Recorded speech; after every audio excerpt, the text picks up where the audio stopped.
আজকে সকালবেলায় সুখবর দিচ্ছি ব্লগের শুরুতেই, সেটা হচ্ছে আমার মেয়ে কি সুন্দর শাক বাজাতে পেরে গেছে। দেখুন বাজা, ওরম করে নয় নদী, ভালো করে ভাবো তুমি কিরমভাবে করেছিলে সেরমভাবে। মুখটাকে নিয়ে যাও প্রথমে।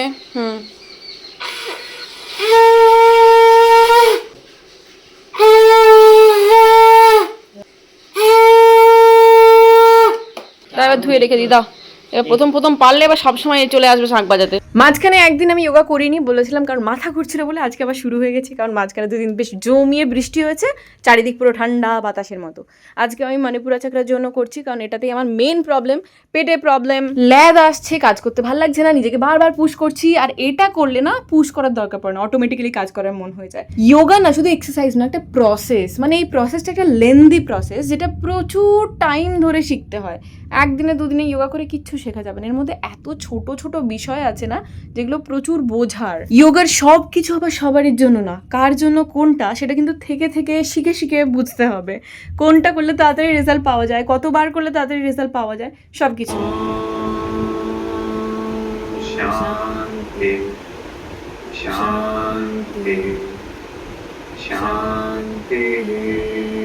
এরপরে আমাদের ধ্যান মগ্ন করতে হবে, সেটা হচ্ছে হাত রাব করে সেই হাতটা নিয়ে চোখে দিয়ে পুরো চোখটা গরম হয়ে যায়, অ্যান্ড ইনার পাওয়ার আমরা ফিল করতে পারি। যোগা করার পরেই কিন্তু জল খাওয়া মাস্ট। আর একটা জিনিস নোটিস করবেন, যেদিন ডিটক্স করবেন না, ডিটক্স করার পর দেখবেন সেদিন শুধু শুধু বারবার টয়লেট পায়। কিন্তু এইটার মধ্যে কি আছে দেখতে হবে ওপেন করে, কিন্তু বিস্কুট বলে মনে হচ্ছে না, মনে হচ্ছে না কিছু একটা নড়ছে, একদম অদ্ভুত টাইপ।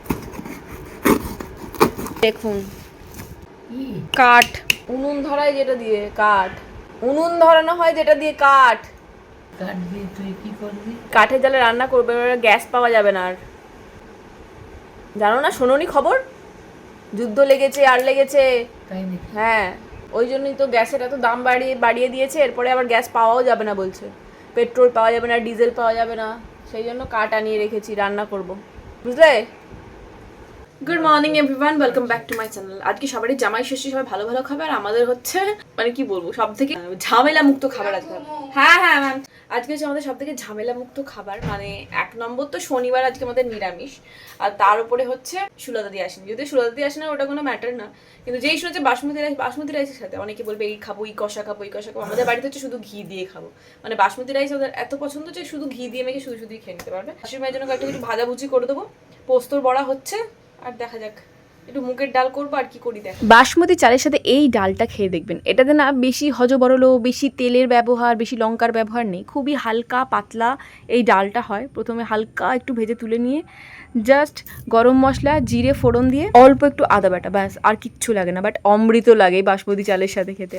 এখানে আমার চাল এসে গেছে, আর আলু আনিয়ে নিলাম, চন্দ্রমুখী আলু অল্প করে নিয়ে আসি। আর চন্দ্রমুখী আলুটা না আমি শুধুমাত্র আলু পোস্ত, আলু ভাতের ক্ষেত্রে ইউজ করি। বাকি ঝোলের যে আলু সেখানে আমি জ্যোতি আলু ইউজ করি, না হলে ঝোলের সবজি সেদ্ধ হয় না, এদিকে আলু গলে ফ্যান হয়ে যায়। আগের একটু চাল ছিল, ওইগুলো আগে নিয়ে নিচ্ছি। নিয়ে নেওয়ার পর এই জায়গাটায় কোহিনুরের যে চালটা ওটা ঢেলে রেখে দেবো, পরের বার করবো। আমি না বাসমতি চালের মানে ভাত খেতে ভীষণ ভালোবাসি। মাঝে মাঝেই মনে হয় যদি বাড়িতে কিছু স্পেশাল রান্নার থাকে তখন বাসমতি চালের ভাত করব, কিন্তু আমার শ্বশুরমশাই এই ভাত একদম খেতেন না। আমাদের যখনই বাসমতি চালের ভাত খেতে হতো তখন শ্বশুরমশাইয়ের জন্য আলাদা করে ওই ভাত রান্না করতে হতো, সেই জন্য আর আলাদা করে করতে হয় বলে আমরা খেতাম না। নাহলে আমি, আমার শাশুড়ি মা, অভিষেক তিনজনেই ভীষণ ভালোবাসি বাসমতি চালের ভাত খেতে। এখন ইদানিং দেখবেন আমার বাড়িতে বেশিরভাগই আতপ চালের ভাত, গোবিন্দভোগ চালের ভাত বা বাসমতি চালের ভাত বেশি হয়। সেম দাদাভাই বৌদির ক্ষেত্রেও সেম। আবার বাবার মতো হয়েছে হচ্ছে নদী, ও ভালোবাসে না। এই যে সানরাইজে পোস্তটা একটু বেটে রেখে দিলাম, কিন্তু পোস্ত বাটাটা কম হয়ে গেল, আন্দাজটা না ঠিক করে করতে পারলাম না। যাই হোক দেখি। ওকে, যা যা বাটার ছিল বেটে নিয়েছি। এখানে পটলের দোলমার যে কারিটা হবে সেটার মশলা, এখানে একটু পোস্ত বেটেছি, এর মধ্যে যদি ভেজাল দেবো। এখানে হচ্ছে পোস্ত কাজু, আর এই হলো আমার নারকেল কুড়ো। তো চলুন প্রথমে ডালটা ফোড়ন দিয়ে দিই। জামাই ষষ্ঠীর দিনে স্পেশালি লোকেরা মাটন, ইলিশ, তারপরে চিংড়ি ভাপা কত কিছু খায়, আর আমাদের কত সিম্পল ঘরে, মানে এই ঘরে না আমি একটু বেশি স্পাইসি, একটু ননভেজের মধ্যে মাছ ডিম এগুলো খেতে পছন্দ করি। বাকি সবাই না ওই সিম্পল রান্না খেতে বেশি পছন্দ করে। ইভেন আমার মেয়েও। আজকে আবার বলছে মা চালে ডালে করো, এই কালকে করা হলো, কাল না পরশু বৃহস্পতিবার করা হলো, আবার বলছে আবার চালে ডালে করা দিই, চালে ডালে করো। এটা আরামবাগে বাবা পাঠিয়েছিল, এটা হচ্ছে বাড়ির তৈরি ঘি। যখন এসেছিল বাবা আর কি, বাবার কাজের সময় তখনই দিয়েছিল। চামচ। শুকনো লঙ্কা দিচ্ছি না, কাঁচা লঙ্কা দিচ্ছি। জিরে ফোড়ন, অল্প একটু আদা বাটা,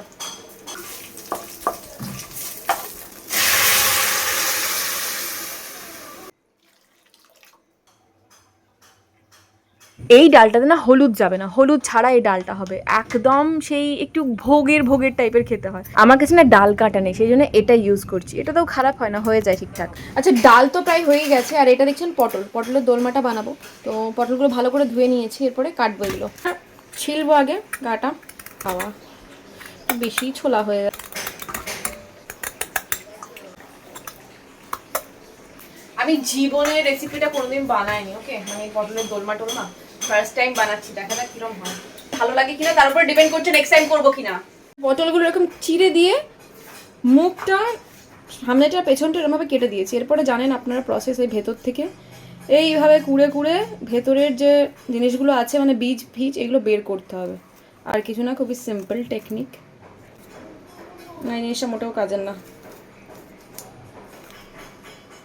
এই যে এইভাবে বের করে নেব।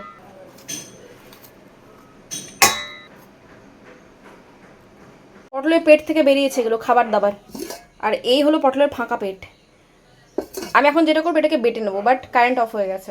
সত্যি কথা বলতে শিলনোড়ায় বাটতে আমি একদম পারি না, মানে এই শিলনোড়াটা আরও পারি না, কারণ সব পড়ে যায় মনে হয়। তো দেখি চেষ্টা করে, কারণ কারেন্ট নেই, অপশন নেই। আমার শিলটাই এত বড় না যে কি বলবো।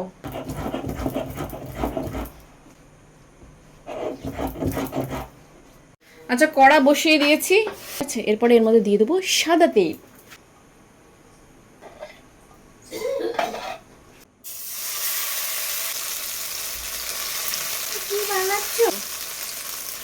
এরপর এটাকে নাড়িয়ে নেবো, দিয়ে নুন মিষ্টি পরিমাণ মতো দেবো।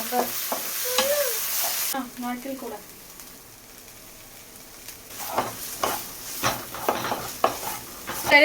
ধনে গুঁড়ো, জিরে গুঁড়ো, লঙ্কা গুঁড়ো সব কিছু দেওয়া যায়, বাট না, আমি একদম সিম্পল রাখবো, শুধু এই মশলাটাই দেবো, আর কিছু দেবো না।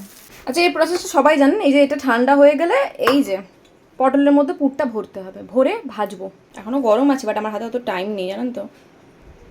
এইভাবে আঙুলে করে পুরটা ঢুকিয়ে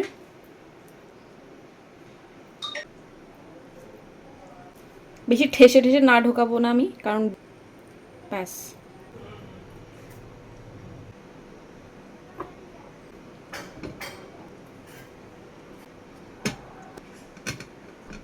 এর পেটটা সব থেকে বড় ভাই, এর পেটই সব। মনে হচ্ছে আমার পোস্তটা একটু কম বাটা হয়ে গেছে, বুঝলেন তো, আন্দাজ করতে পারিনি। তো এখন আমি আমার মায়ের ট্রিক ফলো করবো। আমার মা খুব সুন্দর ভেজাল দিতে পারে, ওকে তো আমি সেই ভেজালটাই ফলো করব। আর সেই বিখ্যাত ভেজাল হলো আলু। আলু তো আমাদের সব কিছুতেই থাকে মনে প্রাণে, তাই আলুটাকে কুড়ে দিয়ে দেবো। এই আলুর বড়াটা এত ভালো লাগে না, পোস্ত দিয়ে আলুর বড়া, সাথে বেশ কয়টা কাঁচা লঙ্কা কুচি, ব্যাস। এইটাই একমাত্র বড়া যেটা আমার মায়ের হাতের তৈরি ভেজাল বড়াটা বেশি টেস্টি লাগে নর্মাল পোস্তর বড়ার থেকে, কুড়ে দারুণ লাগে। নুন, এর মধ্যে লঙ্কা গুঁড়ো, কাশ্মীর।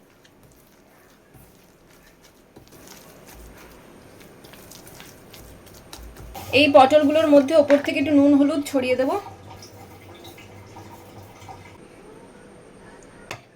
অল্প একটু তেল দিয়ে সব ভালো করে মাখিয়ে নেব। নুন আর হলুদ অল্প করেই দিয়েছি। সুন্দর করে গরম হয়ে গেছে, এবার তেল দিয়ে দিচ্ছি এর মধ্যে।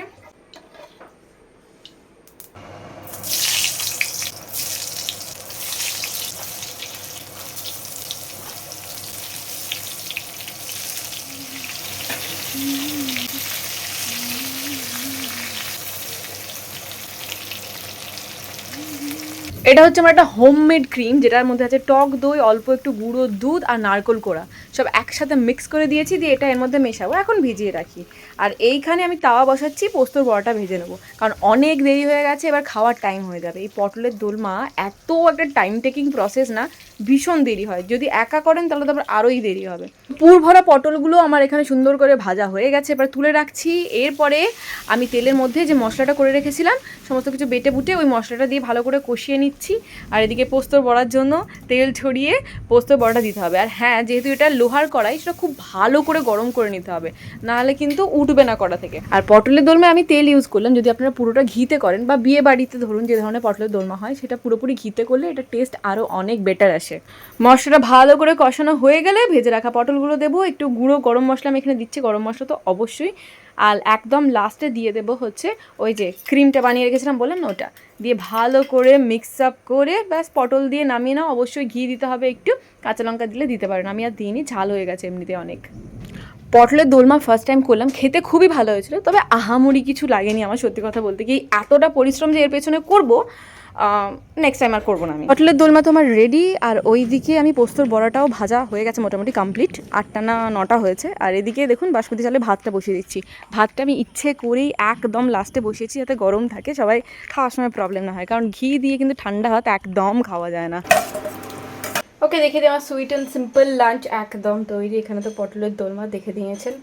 এই হচ্ছে বরের ফেভারিট পোস্তর বড়া, আছে বরের ফেভারিট একদম প্লেন, শুধু ঘি দিয়ে মুগের ডাল। এই হলো আমার বাসমতি চালের ভাত গরম গরম।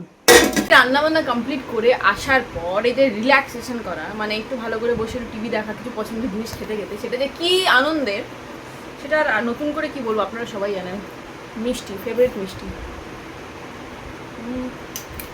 এইমাত্র নদীর ম্যাম ফোন করেছিল যে একটা শাড়ি নেবে টিস্যু, তো কোন কোন কালারগুলো অ্যাভেলেবেল আছে আমি জাস্ট এইভাবে ফটো তুলে পাঠালাম। আমি জানি আমার শ্রীজি ফ্যাশনটা এখনও অতটা পপুলার নয়, তাই আপনারা অনেকেই হয়তো আপডেট পাবেন না। আজকে রাত্রি 12টা পর্যন্ত আমি এই শাড়িগুলো 800 টাকার অফারে দিচ্ছি। এইগুলোর প্রাইস 950-এর কাছাকাছি। দুদিন থাকছে শুধুমাত্র 800 টাকা। এগুলো রানিং ব্লাউজ পিস আছে। এইটা থাকবে ব্লাউজের হাতাগুলো, আর এই ব্লাউজটা থাকবে এই নর্মাল গায়ের কালারের। এখানে আছে অরেঞ্জ, কপার, এইটা পার্পল, এটা হচ্ছে ময়ূরকণ্ঠী, এটা হলো গ্রিন। এই এতগুলো কালার অ্যাভেলেবেল আছে। ল্যাপটপে ড্র করেছে এই যে স্নোম্যান, এটা ভাবতেও ভালো লাগছে। ইট ইজ উইন্টার টুডে, যদিও এখনো নয়।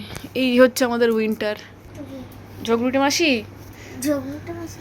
আমি তো সবারই খাওয়া হয়ে গেছে, আমি আর মিস্টার মুখার্জি বাকি আছি। মিস্টার মুখার্জি কালকে মিটিংয়ে যাচ্ছে দিল্লি, তো সেই জন্য সারাদিন ল্যাপটপে, সারাদিন রাত ল্যাপটপ। সবারই খাওয়া কমপ্লিট, এবার আমি আর মিস্টার মুখার্জি একদম লাস্টে বসেছি।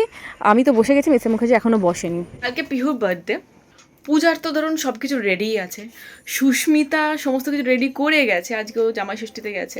আমারই একমাত্র যে কিছুই জানি না আমি কি পরবো। নদীরও তো সমস্ত কিছু রেডিই আছে, জানি না আমি কি পরবো। বিশ্বাস করুন কালকে সকালে একটা প্রোগ্রাম আছে, রাতে একটা প্রোগ্রাম আছে, আমি জানিও না কিছু পরবো, আর আমি এখনো ডিসাইডও করিনি। আমি এখন খুলে দেখতেও ইচ্ছা করছে না যে কি পরবো না পরবো। তো জিনিসপত্র সরিয়ে আমাকে এখন এখানে বের করতে হবে জামা কাপড়। বিশ্বাস করবেন কিনা জানি না, চিরাচরিত প্রবলেম। আমি যখনই কোথাও পরে যাওয়ার জন্য ড্রেস খুঁজি তখনই মনে হয় না কিছু নেই, আর এমনি টাইমে যখন ড্রেসগুলো বার করি মনে এত জামা আমি কবে কিনেছিলাম আর কেনই বা কিনে পয়সা নষ্ট করেছিলাম। মানে সত্যি মেয়েদের মন বোঝা দুষ্কর। ওকে, যে জিনিসটা দেখানো সেটা হচ্ছে আমি অনেকগুলো ড্রেস তো বের করেছিলাম, কিন্তু গায়ে হলুদের পরার মতো আমার কাছে একটা জিনিস আছে, সেটা হচ্ছে শাড়ি। আর গায়ে হলুদ আমি শাড়ি পরবো কিনা জানি না, একটা প্রবলেম শুরু হয়ে গেছে যে জন্য আমি শাড়িটা পরতে কমফোর্টেবল হব না ভাবছি। খুবই বিরক্তিকর ব্যাপার, সেই জন্য দেখছি। এই শাড়িটা আমার খুব পছন্দ, গায়ে হলুদে পরার জন্য খুব বেস্ট শাড়ি। এটা আমি বোধহয় মিন্ত্রা থেকে নিয়েছিলাম, জানি না। রাতের বেলা পরার মতো জমকালো জিনিস আমার কাছে এই জিনিসটা আছে, সেটা হচ্ছে একটা শাড়ি ফেভারিট। এটা আমার পুজোতে কেনা, আমার বর গিফট করেছিল আমাকে, বিয়ের প্রথম বছরের শাড়ি। এটা আমি শ্রীরা মার্কেট থেকে কিনেছিলাম। ভীষণ সুন্দর একটা ক্রেপ সিল্কের ওপর শাড়ি আছে, ক্রেপ সিল্ক অ্যান্ড সুপার নেটের মধ্যে আছে, যা পরে আমি দেখাবো এটা। আর গায়ে হলুদে যদি আমি এটা না পরি, তো আমি এইগুলো ওই নর্মাল কুর্তির মতো কিছু পরে নেবো, কারণ বিশেষ করুন আমার ইচ্ছে করছে না। লাইফে আমি দেখেছি ভাই, যখনই কোনো ইম্পর্টেন্ট একটা অনুষ্ঠান পড়বে না, তখনই হয়তো আমার মুখে পিম্পল, আর না হলে অন্য প্রবলেম শুরু হয়ে যাবে। আমি জানি না এটা কেন হয়, আপনাদের কার কার সাথে এই প্রবলেমটা হয় আমাকে জানাবেন। এখন বাজছে রাত্রি 10:30। আমার তার আগে আর কোনো ভিডিও শ্যুট করা হয়নি, তো সেই করতে করতে 10:30 বেজে গেছে। তো আজকে পিহুর বার্থডে কালকে, বাট আজকে ওরা 12টার সময় ছোটো করে একটা কেক কাটবে। আর পিহু যথারীতি বলছে নদী আসবে না করছে, তো নদীকে নিয়ে আমি এখন যাচ্ছি। মা যেহেতু ঘরে একা আছে, আঞ্চল মাসি বেরিয়ে গেছে, সেজন্য মিস্টার মুখার্জি আছে। এমনি তো মিস্টার মুখার্জির ল্যাপটপে কাজও আছে অনেক, ও বাড়িতে আছে। আমি যাই, গিয়ে কেক ফেক কেটে নিয়ে চলে আসবো। আর পিহুর যে গিফটটা না, ওটা অনেক বড়, মানে কার্টুনের মধ্যে আছে, তো কালকে আমার নিয়ে যেতে খুব অসুবিধা হবে। আর ওটা খুব ভালোভাবে র্যাপ ফ্যাপও করা হয়নি, যেহেতু অনলাইন থেকে আসে, জিনিসটা খুলে দেখতে হয় ঠিকঠাক আছে কিনা, সেটা র্যাপ করাইও নি। আজকে ওকে দিয়ে দেবো। আজকে এখন আমি যাচ্ছি। এমনিতেই তো 12টার পর বার্থডেটা বেশ ভালো করেই সেলিব্রেট করা হয়। আরও একটা ওর যে ড্রেস, সেটা এখনো আসেনি, রবিবার আসবে, সেদিন হাতে করে ড্রেসটা জাস্ট দিয়ে দেবো। নদী রেডি হয়ে গেছে মানে এই সিম্পল ফ্রকটাকে পরিয়েছি, রাত্রেবেলা কমফোর্টেবল থাকবে। ওয়াও, এইটা নতুন এসেছে মনে হয়। গাছে কত বড় বড় পেয়ারা হয়েছে। হলুদের সেট আপ। এখন রাত্রি 11:08 বাজছে। আমরা এখনো 12টা পর্যন্ত ওয়েট করবো। সুস্মিতা গেছে সেই জামাই ষষ্ঠীতে খেতে, এখনো পর্যন্ত এসে পৌঁছায়নি। আসুক, সবাই একসাথে সেলিব্রেশন হবে। এই পূজা ফোন করছে সুস্মিতা, না গাড়িটা উড়াও, উড়িয়ে নিয়ে চলে এসো, একদম গাড়িটা উড়িয়ে নাও। এবার চিকেন বানানার ডান্স হচ্ছে। সব ঠিক আছে, বাট এইটা উল্টে দিস না টেবিলটাকে। পিহুর আজকে 12টা কেক এসেছে। ধরা ধরা ধরা চলো চলো চলো, রাগ করতে নেই, যাও।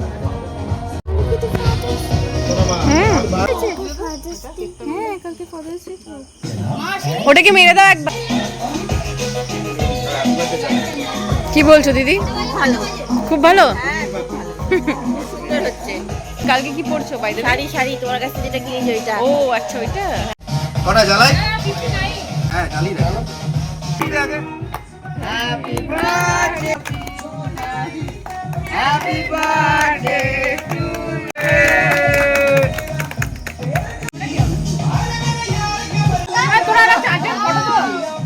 হ্যাঁ খুব ভালো উঠেছে, ভালো।